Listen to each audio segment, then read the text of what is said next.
কবি জীবনানন্দ দাশের কবিতা বনলতা সেন। হাজার বছর ধরে আমি পথ হাঁটিতেছি পৃথিবীর পথে, সিংহল সমুদ্র থেকে নিশীথের অন্ধকারে মালয় সাগরে অনেক ঘুরেছি আমি। বিম্বিসার অশোকের ধূসর জগতে সেখানে ছিলাম আমি, আরো দূর অন্ধকারে বিদর্ভ নগরে।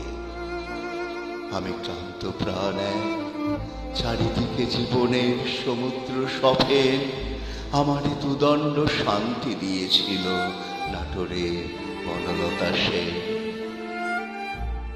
চুলদার কবেকার অন্ধকার বিদিশার নিশা, মুক্তার শ্রাবন্তীর কারুকার্য, অতি দূর সমুদ্রের পর হাল ভেঙেছে নাবিক হারাইয়াছে দিশা, সবুজ ঘাসের দেশ যখন সে চোখে দেখে দারুচিনি দ্বীপের ভিতর, তেমনি দেখেছি তারে অন্ধকারে।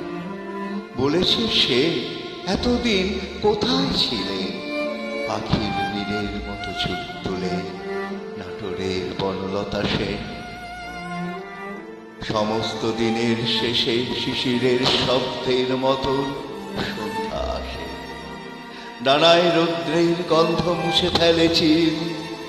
পৃথিবীর সব রং নিভে গেলে পাণ্ডুলিপি করে আয়োজন, তখন গল্পের তরে জোনাকির রঙে ঝিলমিল।